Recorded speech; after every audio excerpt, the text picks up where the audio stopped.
Hello बच्चों, मैं Gopal sir. आप सभी का एक बार फिर से स्वागत है मेरे YouTube channel Gopal sir classes में। आज हम देखने वाले हैं क्लास 11 फिजिक्स कक्षा 11वीं भौतिकी। और अभी जो हम चैप्टर पढ़ रहे हैं बेटा, उस चैप्टर का नाम है ऋजुरेखी गति, motion in a straight line. और आज का जो हमारा लेक्चर है, लेक्चर नंबर 6, वहां हम देखेंगे एक समान त्वरित गति के लिए ग्राफ बनाना। इसके पहले भी हमने ग्राफ बनाना आपको पिछले लेक्चर्स में सिखाया था। वहां हमने आपको एक समान गति के लिए वेग समय ग्राफ और स्थिति समय ग्राफ खींचना बताया था। और आज की जो क्लास है वहां हम आपको एक समान त्वरित गति के लिए वेग समय ग्राफ बनाना बताएंगे।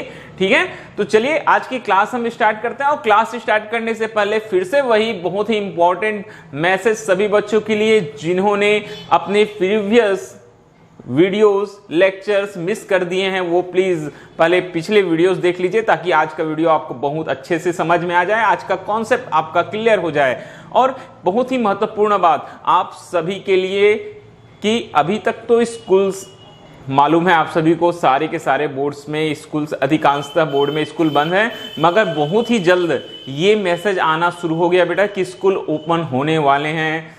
कम से कम विद इन 1 मंथ का टाइम ऐसा हो सकता है कि आपकी स्कूल ओपन हो जाए। तो जितनी आपकी ऑनलाइन क्लास में पढ़ाई हो चुकी रहेगी वहीं से आगे आपको पढ़ाया जाएगा। तो सभी बच्चे फिर से एक बार अच्छे से पढ़ना स्टार्ट कर दीजिए, क्योंकि ये सारी क्लासेस आपको हो सकती है फिर से ना मिले वहां।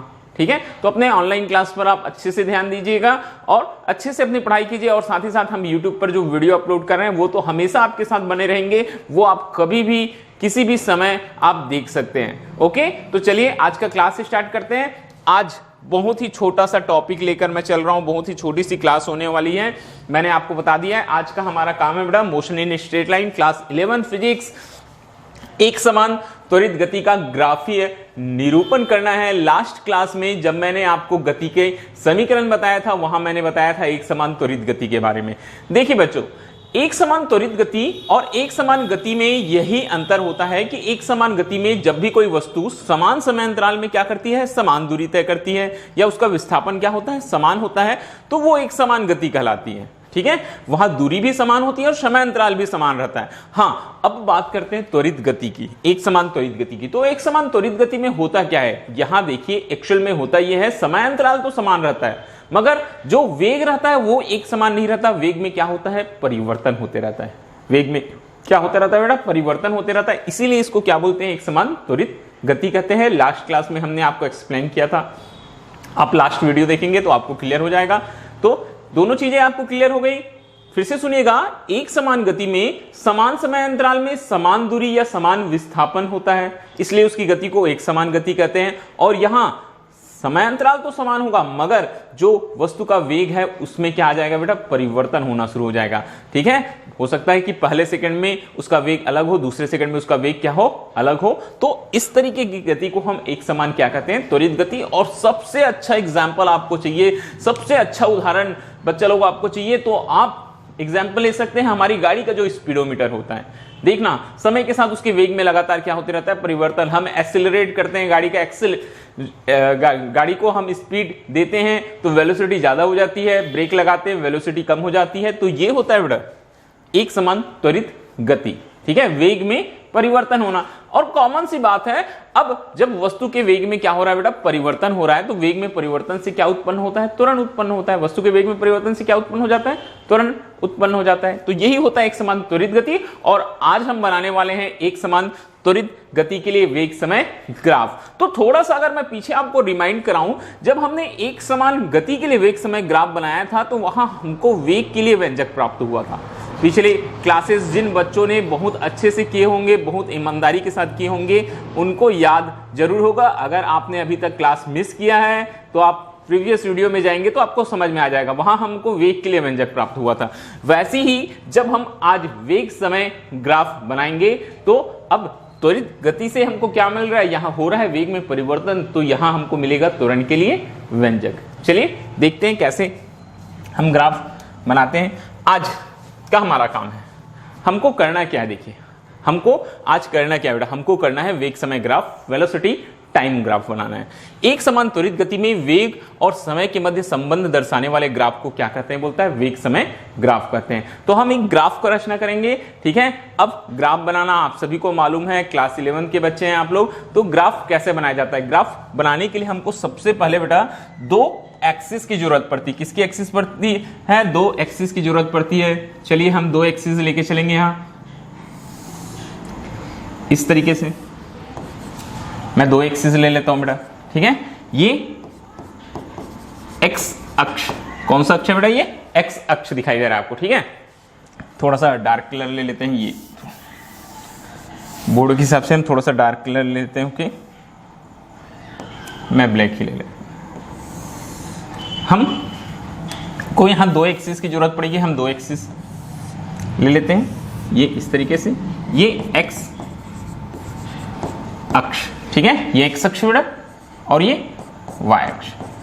हम एक्स अक्ष और वाई अक्ष, एक्स अक्ष में हम कैलकुलेट करेंगे समय को, समय t, ये एक्स अक्ष में दिखाएंगे हम, ठीक है।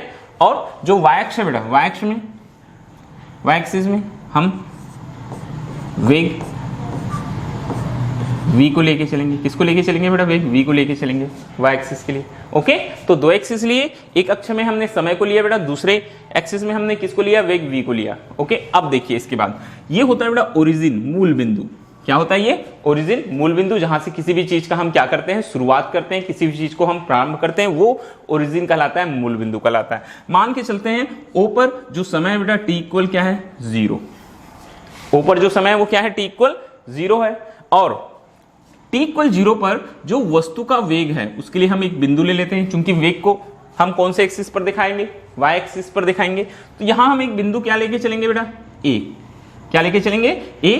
और a पर जो वस्तु रहेगा उसका वेग जो है उसको हम मान लेते हैं बेटा u। क्या मान लेते हैं हम उसको, u, ठीक है। t इक्वल 0 टाइम पर जो वस्तु का वेग है उसके लिए हमने बिंदु a ले लिया है, और वेग को क्या मान लिया, u होता है बेटा, u जो रहता है वो होता है वस्तु का प्रारंभिक वेग। कौन सा वेग रहता है, प्रारंभिक वेग, इनिशियल वेलोसिटी बोला जाता है। क्या बोला जाता है, इनिशियल वेलोसिटी। अब आगे बढ़ते हैं बेटा, हम एक और यहां बिंदु लेके चलेंगे, यहां कहीं एक बिंदु लेके चलते हैं। इसको अभी मैं थोड़ा देर में नाम दूंगा ना। इसमें हम मान के चलते हैं बेटा समय कितना है, t इक्वल t, समय कितना है, t इक्वल t। और t इक्वल t पर जो वस्तु का वेग रहेगा उसको हम मान लेंगे बेटा यहां v। क्या मान लेते हैं, वस्तु के वेग को v मान लेते हैं, ठीक है। वस्तु का वेग हमने ले लिया v। अब यहां से हमको ग्राफ बनाना है, तो ग्राफ बनाने के लिए हमको मिलाना पड़ेगा लाइंस को। तो ये इधर से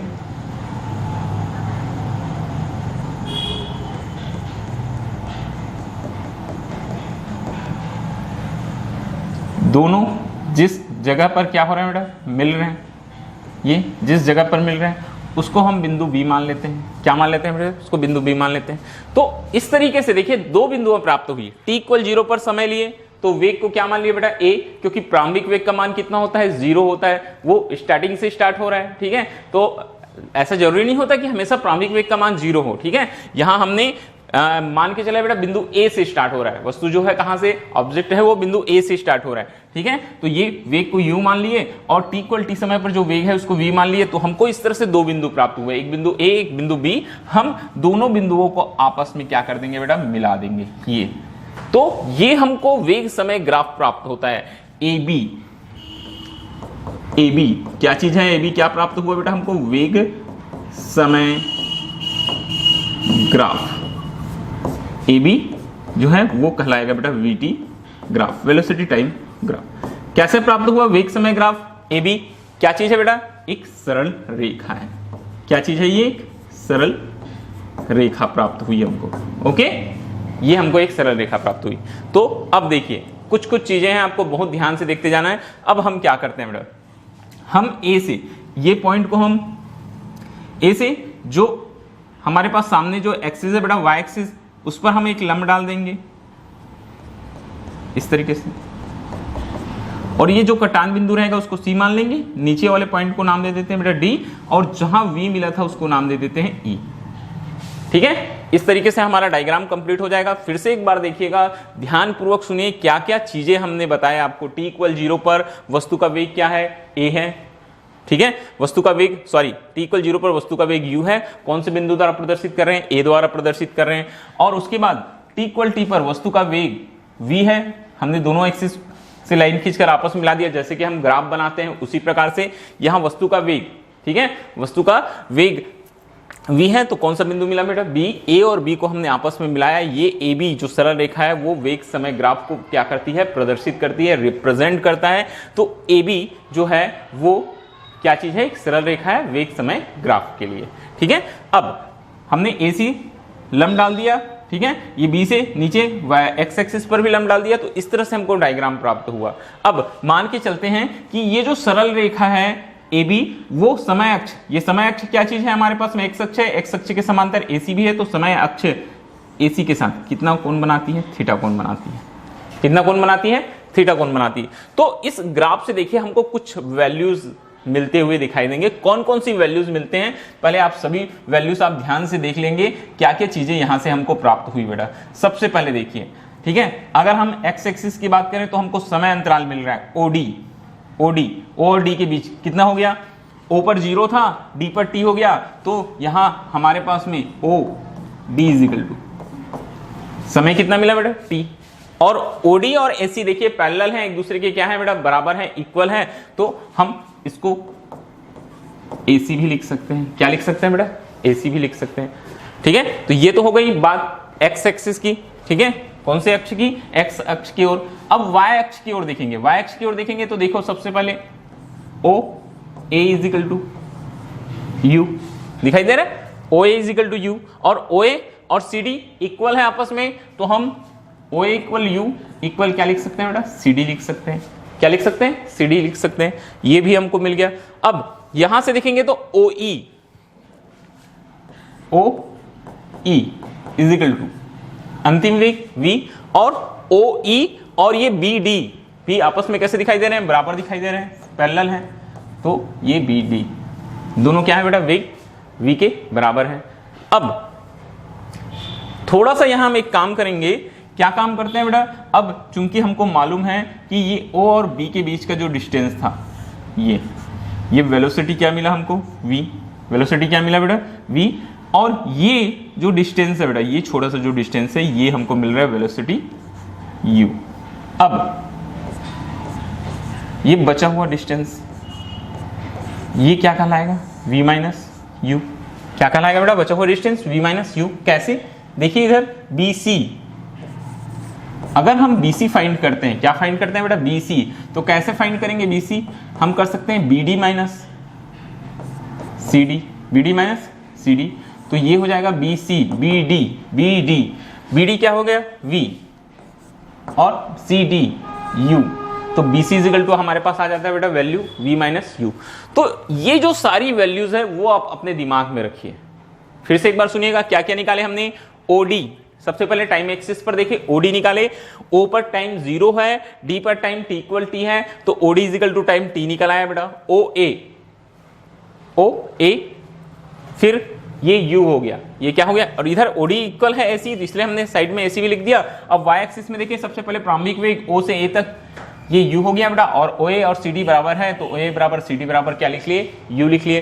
फिर हमने किया बेटा OE = V = BD, ठीक है। ये OE वेलोसिटी v को दर्शा रहा था, इधर से देखें तो BD दोनों इक्वल हैं। हमने BC फाइंड कर लिया, BC हमारे पास में आ गया बेटा BD - CD, BC = v - u। Okay. अब चूंकि हमने यहां लंब डाला हुआ था, एक समकोण त्रिभुज बनता है। ध्यान से देखते जाएंगे ना, हमको यहां कुछ फार्मूले चाहिए बेटा, हम कैसे निकालते हैं। सबसे पहले आप स्टार्ट करेंगे बेटा समकोण त्रिभुज। इतना लिखने के बाद में समकोण त्रिभुज ये लिखना, ये कहां से आया बेटा, ये ग्राफ से, ये हमको ग्राफ से पता चला। अब एक समकोण त्रिभुज है हमारे पास, कौन सा समकोण त्रिभुज है, BCA। क्या है बेटा,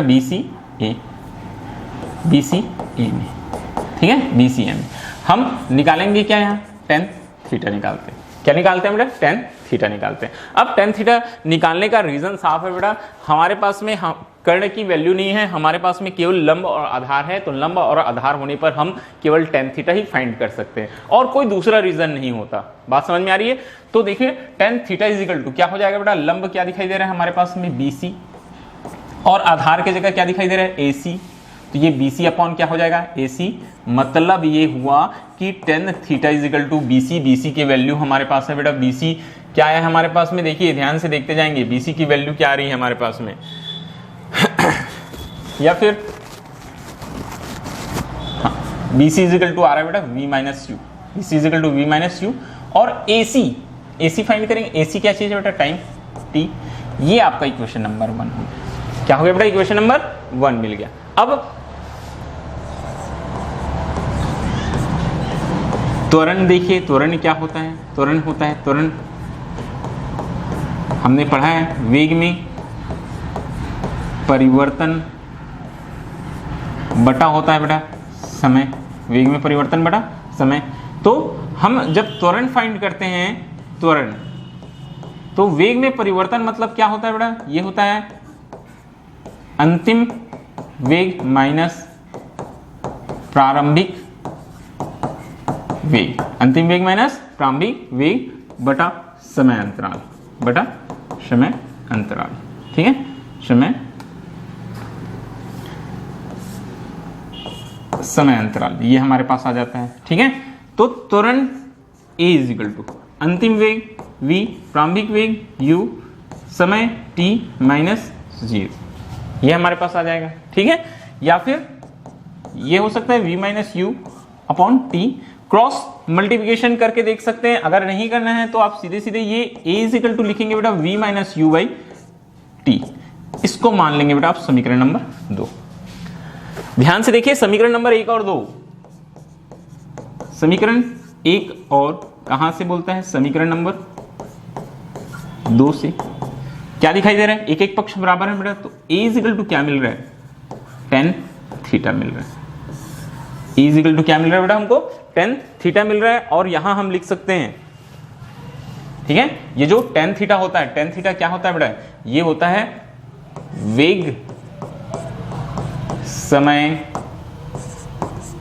ग्राफ की प्रवणता, क्या बोलते हैं इसको, वेग समय ग्राफ की प्रवणता, या फिर बोला जाता है बेटा ढाल, क्योंकि ये क्या है, एक ढाल निर्माण कर रहा है, एक ढाल बना रहा है, इसलिए टेन थीटा को हम वेग समय ग्राफ की प्रवणता या ढाल कहते हैं। तो यहां क्या हो जाएगा, किसमें बोलता है, यहां आपको लिखना पड़ेगा बेटा किसमें, एक समान त्वरित गति के लिए, किसके लिए, एक समान त्वरित गति के लिए। ध्यान से सुनते जाएंगे, एक समान त्वरित गति के लिए वस्तु का त्वरण मतलब A वेग समय ग्राफ की प्रवणता के बराबर होता है। ये चीज, ये पूरा आपको लिखकर प्रूव करना पड़ेगा बेटा, इस तरीके से आपको बनाना पड़ेगा। ठीक है, तो सबसे पहले एक बार फिर से आप लोग देख सकते हैं बेटा, अगर सबसे पहले आप ग्राफ बनाएंगे, ग्राफ में क्या किया बेटा, t इक्वल 0 पर वस्तु के वेग को कहां दिखाया, बिंदु A पर वस्तु का वेग कितना था u, t इक्वल t पर वस्तु के वेग को कहां दिखाया, B पर वेग कितना था बेटा v, अंतिम वेग। फिर हमने AB को मिलाया, AB हमको क्या मिला बेटा, एक सरल रेखा, हमने बताया सरल रेखा AB वेग समय ग्राफ को प्रदर्शित करता है, किसको प्रदर्शित करता है, वेग समय ग्राफ को प्रदर्शित करता है। फिर इसके बाद हमने क्या किया, B से, ठीक है, x एक्सिस पर लंब डाला बेटा D, क्या लंब डाला, D, तो BD लंब है किस पर, x एक्सिस पर, ये वेलोसिटी को रिप्रेजेंट कर रहा है, क्योंकि ये जो लंबवत है x एक्सिस के लंबवत है, वो एक्सिस क्या है बेटा, y एक्सिस है, इसलिए BD जो रहता है वो वेलोसिटी को दिखाता है, किसको दिखाता है, वो वेलोसिटी को। और फिर हमने कौन से बिंदु से, बिंदु A से BD पर लंब डाला AC, और AC जो है वो y एक्सिस के लंबवत है, इसलिए AC जो है वो x अक्ष को प्रदर्शित कर रहा है, मतलब समय अक्ष को प्रदर्शित कर रहा है। तो इस तरीके से बोला जा सकता है कि BD जो है वो वेलोसिटी को प्रदर्शित करता है और AC जो है वो टाइम को रिप्रेजेंट करता है। ओके, तो ये हमने काम कर लिया। तो यहां हमको एक समकोण त्रिभुज दिखाई दिया, हमने वहां कोण जो ढाल था बेटा वो कितना ले लिया हमने, थीटा। कितना ले लिए, कोण को कितना ले लिया बेटा, थीटा ले लिए। फिर इस ग्राफ में कुछ कुछ वैल्यू जो हमको दिखाई दे रही थी, सबसे पहले हमने एक्स एक्सिस की ओर नजर डाला, एक्स अक्ष की ओर देखे तो हमको OD equal to time T दिखाई दे रहा है, क्योंकि ओ पर टी इजिकल टू 0 है और डी पर टी इक्वल क्या है बेटा, टी है, तो ओडी इजिकल टू टी आ गया। और ये ओडी और एसी पैरेलल है और इक्वल है, इसलिए OD equal T equal AC रख लिया। फिर ओए, ओ से वेलोसिटी यू था, ओए और सीडी देखिए फिर से पैरेलल और इक्वल दिखाई दे रहे हैं, तो ये सीडी भी हमको यू मिल गया। अब हमने ओई और बीडी भी पैरेलल और इक्वल है, तो ओई वेलोसिटी v था तो BD भी वेलोसिटी क्या हो गया बेटा हमारे पास में v हो गया। ये हमारे पास वैल्यू आ गई। अब उसके बाद हमने ये जो वैल्यू जो बचा हुआ था BC वो फाइंड कर लिया बेटा। BC कैसे फाइंड किया, BD माइनस CD, इस पूरे के पूरे वैल्यू BD में हमने CD को माइनस कर दिया तो हमारे पास BC निकल आया। BC जो है BD minus CD V minus Q निकल आया।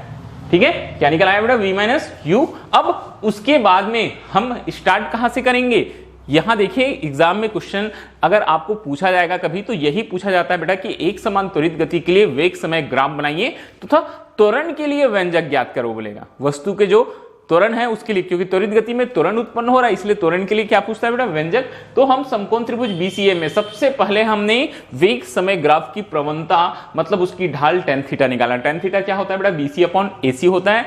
तो tan theta is equal to BC, BC की वैल्यू थी हमारे पास V माइनस U, तो ये V माइनस U अपॉन क्या आ गई बेटा, टी आ गई। V माइनस Q अपॉन क्या आ गई बेटा, टी आ गई।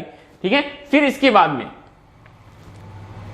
ठीक है समीकरण 1 मान लिए त्वरण हमको मालूम है वेग में परिवर्तन बटा समय, अंतिम वेग माइनस प्रारंभिक वेग बटा समय अंतराल, अंतिम वेग v, प्रारंभिक वेग u, समय अंतराल t माइनस 0, तो v minus u upon t a is equal to v minus u t. समीकरण 1 और 2 देखिए, एक पक्ष बराबर दिखाई दे रहे हैं। v minus you upon T वहां भी है दाएं पक्ष में, यहाँ v minus you upon T दाएं पक्ष में, तो a इज इक्वल टू हमको क्या मिल गया बेटा, tan थीटा। समीकरण 1 और 2 से हमने लिख दिया एक समान त्वरित गति के लिए वस्तु का त्वरण, एक समान त्वरित गति के लिए वस्तु का त्वरण a वेग समय ग्राफ की प्रवणता या ढाल मतलब tan थीटा की क्या होता है, बराबर होता है। तो इस तरीके से ये लेक्चर हमारा कंप्लीट होता है। ठीक है, बहुत ध्यानपूर्वक कीजिएगा, बहुत ही इंपॉर्टेंट है और इसलिए ज्यादा इंपॉर्टेंट है बेटा क्योंकि अभी मैं आपको जो इसके बाद जस्ट नेक्स्ट मैं जो टॉपिक आपको पढ़ाने वाला हूं उस टॉपिक में मैं इसी से रिलेटेड, ठीक है, इसी से रिलेटेड एक जो हमारे पास समीकरणों की, गति के समीकरणों की स्थापना है वही हम करने वाले हैं। एक जो गति के समीकरण है उनकी स्थापना करेंगे बेटा, कौन सी विधि से, ग्राफी विधि से, और हम यही ग्राफ का उपयोग करने वाले हैं। तो ये आप बहुत ध्यानपूर्वक कीजिएगा और ये करने के बाद हम अब नेक्स्ट लेक्चर में आपको मिलेंगे, नेक्स्ट लेक्चर वीडियो में मिलेंगे एक समान गति के लिए, ठीक है, या गति के समीकरणों की स्थापना कौन सी विधि से बेटा, ग्राफी विधि से। तो आज के लिए बस इतना ही। ओके, अब नेक्स्ट क्लास में मिलते हैं।